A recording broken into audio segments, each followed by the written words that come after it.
Corona के देशव्यापी संकट के मद्देनजर गृह मंत्रालय ने 31 मई तक लॉकडाउन बढ़ाने का फैसला किया है। लॉकडाउन 4 के लिए केंद्र सरकार ने गाइडलाइन जारी कर दी है। आज से लॉकडाउन 4 देश भर में लागू हो गया है। केंद्र सरकार ने इस बार राज्यों को ज्यादा अधिकार दिए हैं, जिसकी मांग खासकर गैर बीजेपी शासित राज्य लगातार कर रहे हैं। कोरोना वायरस के संकट से निपटने के लिए देश में लॉकडाउन को 2 हफ्तों के लिए बढ़ा दिया गया है। तो वहीं लॉकडाउन को बढ़ाए जाने के साथ ही केंद्रीय गृह सचिव अजय भल्ला ने सभी राज्यों के मुख्य सचिवों को पत्र लिखा है। साथ ही लॉकडाउन की नई गाइडलाइन को लागू करने के निर्देश भी दिए। दुनिया भर में कोरोना वायरस के मामलों की संख्या बढ़कर 48 लाख के पार हो गई है। दुनिया में कोरोना से मरने वालों का आंकड़ा 3 लाख से ज्यादा है। देश में कोविड-19 पॉजिटिव मामले 96,000 के पार चले गए हैं। स्वास्थ्य एवं परिवार कल्याण मंत्रालय के आंकड़ों के मुताबिक देश में कोरोना के मामले 96,169 हो चुके हैं। अब तक 3,029 लोगों की मौत हुई है। बीते 24 घंटे में सबसे ज्यादा 5,242 नए मामले सामने आए हैं, जबकि 157 लोगों की मौत हो गई है। यूपी के कोरोना के मामलों में लगातार बढ़ोतरी हो रही है। तो साथ ही यूपी में अब कुल कोरोना संक्रमितों की संख्या 4,464 हो गई है। इनमें 1,716 एक्टिव केस हैं, जबकि 2,636 संक्रमण मुक्त होने के बाद डिस्चार्ज किए जा चुके हैं। तो वहीं प्रदेश में अब तक 112 मरीजों की कोरोना से मौत हो चुकी है।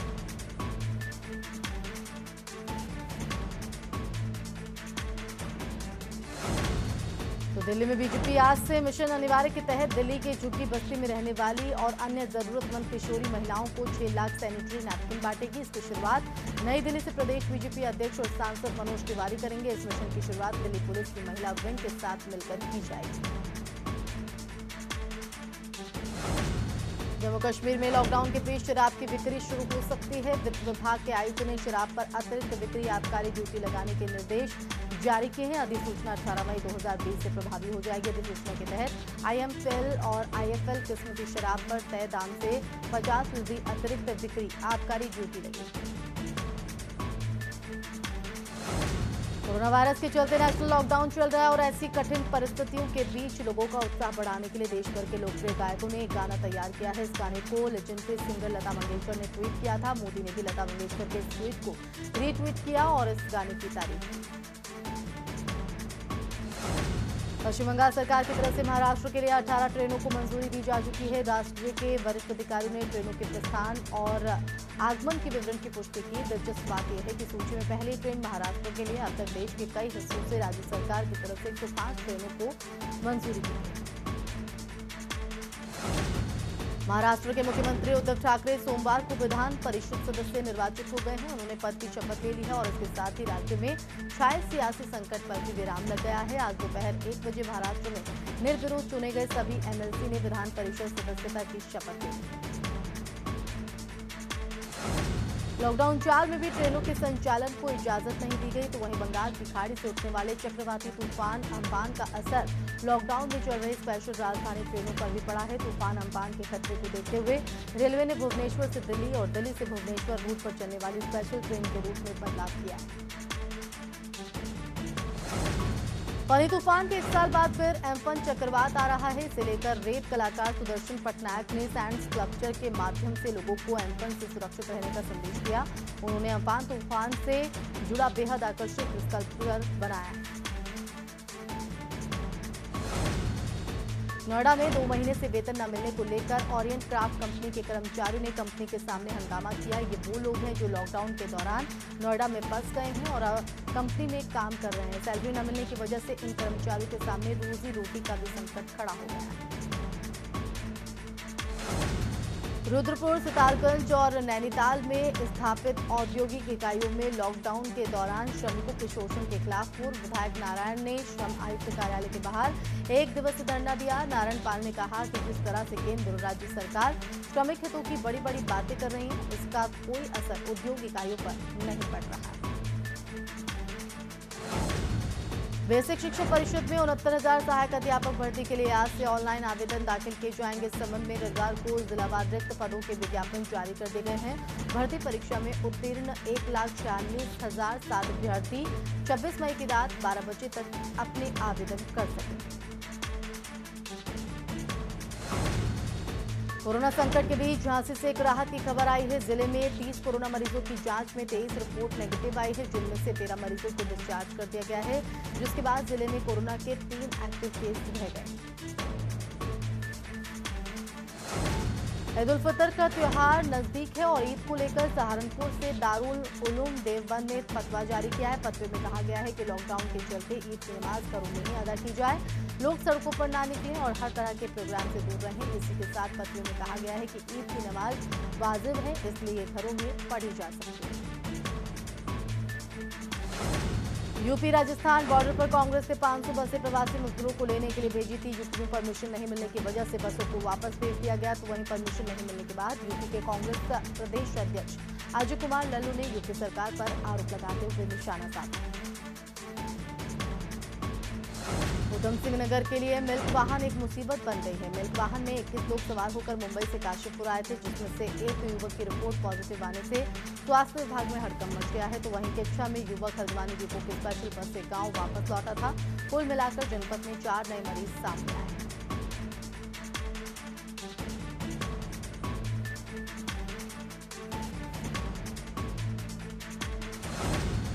उत्तराखंड सरकार उत्तराखंड में फंसे बाहरी राज्यों के मजदूरों को लेकर गंभीर है और ऐसे ही उत्तर प्रदेश के 153 श्रमिकों को विधायक मुन्ना सिंह चौहान के देखरेख में 3 बसों से रवाना किया गया। ये सभी श्रमिक बदायूं और अलीगढ़ के हैं, जो लंबे वक्त से यहां मजदूरी कर रहे थे। इस अवसर पर उन्होंने उत्तराखंड सरकार, सभी कार्यकर्ताओं, पुलिस प्रशासन को धन्यवाद दिया। हमीरपुर जिले में प्रवासी मजदूरों से भरी एक रोडवेज बस अनियंत्रित होकर डिवाइडर से टकराकर पलट गई। बस में सवार 6 से ज्यादा मजदूरों को चोटें आई हैं। बस पलटते ही चारों तरफ चीख पुकार मच गई, जिसके बाद मौके पर पहुंची जिला प्रशासन ने स्थानीय लोगों की मदद से घायलों को इलाज के लिए जिला अस्पताल में भर्ती करवाया है। भारत नेपाल बॉर्डर पर नेपाल जाने के लिए आए सैकड़ों की संख्या में नेपाली मजदूरों के सब्र का बांध टूट गया है। रुपईडीहा थाने के सामने सैकड़ों नेपाली मजदूरों ने नेपाल सरकार मुर्दाबाद और नेपाल प्रशासन के विरुद्ध नारेबाजी की। नेपाली मजदूरों ने कहा कि हम लोग कई दिनों से भूखे हैं, हम नेपाल जाने के लिए आए हैं, लेकिन नेपाल सरकार हमें नेपाल में आने नहीं देती।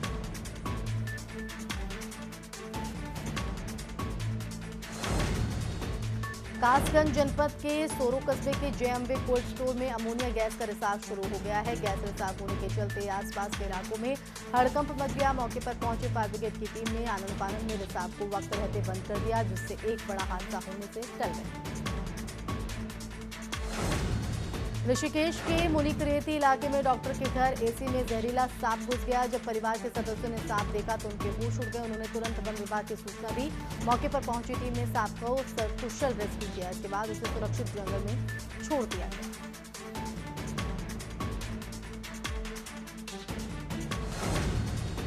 पौड़ी के डीएम दिराज सिंह गब्रियाल ने सभी प्रवासियों से अपील की है कि जितने भी प्रवासी जिले में आ रहे हैं, अगर वो क्वारंटीन के वक्त सीमा का अनुपालन नहीं करते हैं तो उनके खिलाफ मुकदमा दर्ज किया जा सकता है। जिलाधिकारी का ये फैसला काफी महत्वपूर्ण है, क्योंकि बीते दिनों से क्वारंटीन होने के बाद भी प्रवासी मॉर्निंग वॉक और अपने गाँव के आसपास के इलाकों में घूमते नजर आए।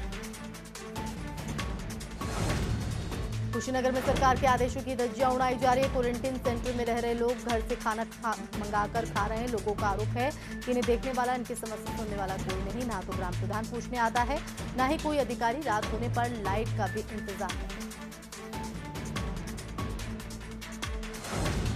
लॉकडाउन के बीच दूसरे प्रदेशों में फंसे प्रवासियों की लगातार घर वापसी हो रही है, जिसको लेकर नैनीताल के साथ ही अल्मोड़ा प्रशासन भी मुस्तैद है। अल्मोड़ा की स्वास्थ्य टीम की तरफ से प्रवासियों की जांच की जा रही है, लेकिन मेडिकल टीम में लोगों की कमी होने के चलते व्यवस्था ढीली पड़ गई है, जिसके चलते इलाके में वाहनों का लंबा जाम लग गया है। अम्बेडकर नगर में नवीन सब्जी मंडी के छोटे दुकानदार और फुटकर विक्रेताओं ने मंडी सचिव पर उत्पीड़न का आरोप लगाया है। उनका आरोप है कि सोशल डिस्टेंसिंग के नाम पर घंटों उन्हें सड़क पर खड़ा किया जाता है। मंडी के गार्ड और पुलिस कर्मियों की तरफ से उन पर लाठियां भांजी जाती है। दून मेडिकल कॉलेज समेत अन्य सरकारी और प्राइवेट मेडिकल कॉलेजों में कोरोना को लेकर छात्रों को जानकारी दी जा रही है। दरअसल कोरोना वायरस ने हर एक सेक्टर को नया रूप दे दिया है। खुद मेडिकल फील्ड भी इस बदलाव में शामिल है। एजुकेशन में ऑनलाइन क्लास के जरिए इन दिनों कोविड-19 की स्पेशल क्लासेस चलाई जा रही है। प्रदेश सरकार ने तमाम प्रवासी जो अपने घर आ रहे हैं उनके लिए एक बड़ा फैसला लिया है। सरकार ने वन नेशन वन कार्ड की तर्ज पर साफ कर दिया है कि किसी भी प्रवासी को राशन के इधर उधर जाने की जरूरत नहीं है। सरकार उन्हें राशन देगी। प्रदेश के कृषि मंत्री सुबोध उनियाल ने कहा है कि फैसला पहले हो जाता तो जितनी परेशानियां राशन को लेकर लोगों को हुई वो नहीं हुई।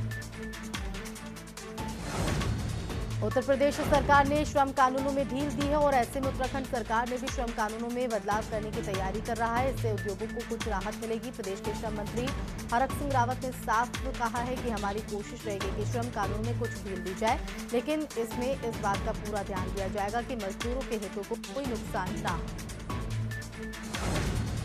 कांग्रेस जहां लगातार सरकार की तरफ से प्रवासियों को होम क्वारंटीन किए जाने पर सवाल खड़े कर रही है, तो वहीं प्रदेश के मुख्य सचिव ने कांग्रेस को जवाब देते हुए कहा है कि हम जो कर रहे हैं वो भारत सरकार की तरफ से दिए निर्देशों के मुताबिक ही कर रहे हैं। इसके साथ ही उन्होंने ये भी कहा कि भारत सरकार के पैरामीटर में होम क्वारंटीन सबसे उचित माध्यम। प्रदेश में सबसे ज्यादा कोरोना टेस्ट देहरादून जिले में हो रहे हैं और ऐसे में शासन की तरफ से देहरादून जिले के उदाहरण को बताते हुए सभी जिलों को रैंडम टेस्टिंग के निर्देश दिए गए हैं। जिलाधिकारी के मुताबिक हमारी कोशिश है कि ऐसा कोई भी मरीज ना बच जाए जो जरा भी नहीं संक्रमित हो।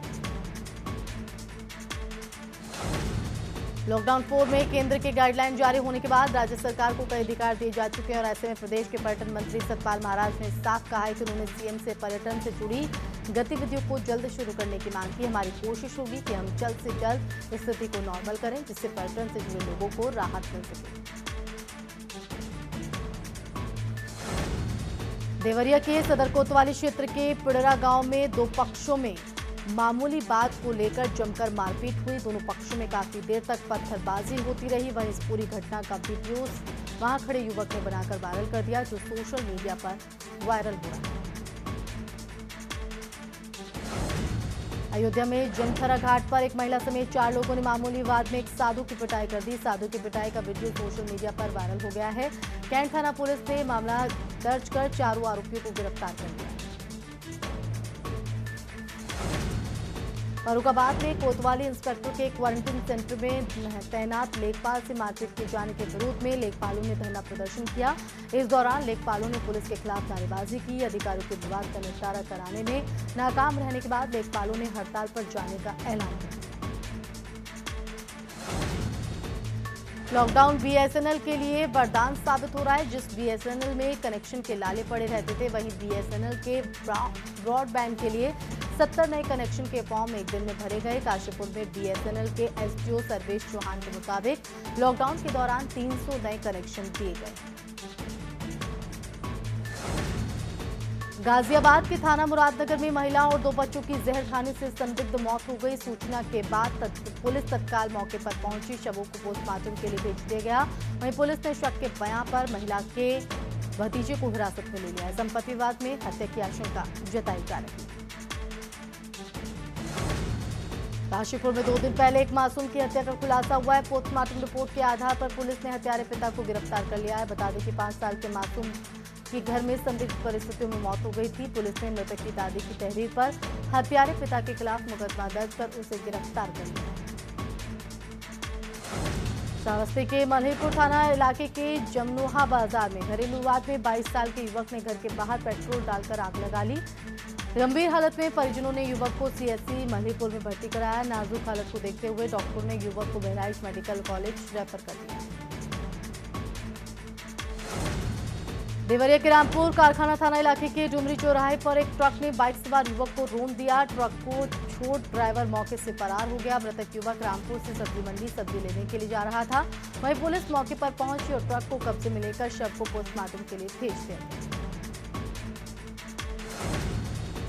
बिजनौर के नजीबाबाद थाने में तैनात दारोगा गजेंद्र सिंह राणा को तेज रफ्तार एक ट्रैक्टर ट्रोली ने सामने से दारोगा की कार में टक्कर मार दी, जिससे दारोगा की मौके पर ही मौत हो गई।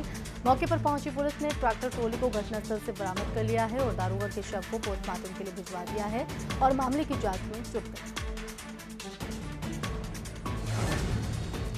रुड़की के नगला कुबड़ा गांव में जमीनी विवाद को लेकर 2 पक्षों में फायरिंग होने से हड़कंप मच गया। गोली एक किसान को लगी है, जिसे सिविल हॉस्पिटल में भर्ती कराया गया है। गांव में तनाव को देखते हुए फिलहाल पुलिस फोर्स तैनात की गई है। पुलिस मामले की जांच में जुट गई। मसूरी के 0 पॉइंट के पास शिव कॉलोनी में एक वृद्ध व्यक्ति का खून से लहूलुहान शव अपने ही घर से कुछ ही दूरी पर पड़ा मिला। सूचना मिलते ही पुलिस मौके पर पहुंची। शव कब्जे में लेकर जांच में जुट गई तो वहीं पुलिस को देख एक संदिग्ध युवक भागने लगा, जिसे पुलिस ने घेर कर पकड़ लिया है और पूछताछ कर रही है। पाकिस्तान के दिग्गज क्रिकेटर शाहिद अफरीदी ने एक बार फिर कश्मीरी राग अलापा है। इस पर टीम इंडिया के ओपनर शिखर धवन ने कहा है कि इस वक्त जब सारी दुनिया कोरोना से लड़ रही है, उस वक्त भी तुमको कश्मीर की पड़ी है। कश्मीर हमारा था, हमारा है, हमारा ही रहेगा, चाहे 22 करोड़ ले आओ। हमारा 1 लाख के बराबर है, बाकी गिनती अपने आप कर लेना। लॉकडाउन में अमिताभ बच्चन अपनी पोस्ट के जरिए लगातार प्रशंसकों के लिए कुछ ना कुछ फनी शेयर करते रहते हैं और हाल ही में उन्होंने एक मां बेटे का बहुत ही क्यूट वीडियो शेयर किया है। वीडियो के साथ उन्होंने कैप्शन में लिखा कि बच्चे का प्यारा वीडियो, इस संवेदनशील माहौल में एक बदलाव की पहल के लिए मुस्कुरा लीजिए। नेशनल लॉकडाउन के चलते बॉलीवुड सेलेब्स घर पर ही समय बिता रहे हैं। एक्ट्रेस एली अब्राहम पिछले कुछ वक्त से इंस्टाग्राम पर अपने वीडियोस के सहारे लोगों को मनोरंजन कर रही है। उनका लेटेस्ट वीडियो भी फैंस के बीच काफी वायरल हो रहा है। इस वीडियो में एली डांस करते हुए नजर आ रही है। उन्होंने इस वीडियो के कैप्शन में लिखा, बैलेंस बेहद जरूरी। हमेशा भागदौड़, उछल कूद और स्टंट करते रहने वाले टाइगर श्रॉफ इन दिनों परिवार के साथ अपने घर में बंद है। अब उन्होंने अपने फैंस के साथ एक वीडियो शेयर की। ये एक पुरानी वीडियो है जिसमें टाइगर श्रॉफ हवा में फ्लिप करते नजर आ रहे हैं। इस वीडियो को शेयर करते हुए टाइगर श्रॉफ ने लिखा कि ऐसे हुआ महसूस करे, मुद्दत बीत गई है। सुष्मिता सेन साल 2014 से एक इम्यून बीमारी से जूझ रही थी। इस बीमारी का नाम एडिसन है। एक्ट्रेस ने इसे ठीक होने के लिए नाचक मेडिटेशन का सहारा लिया। उन्होंने YouTube पर एक वीडियो शेयर कर इसके बारे में विस्तार से बताया।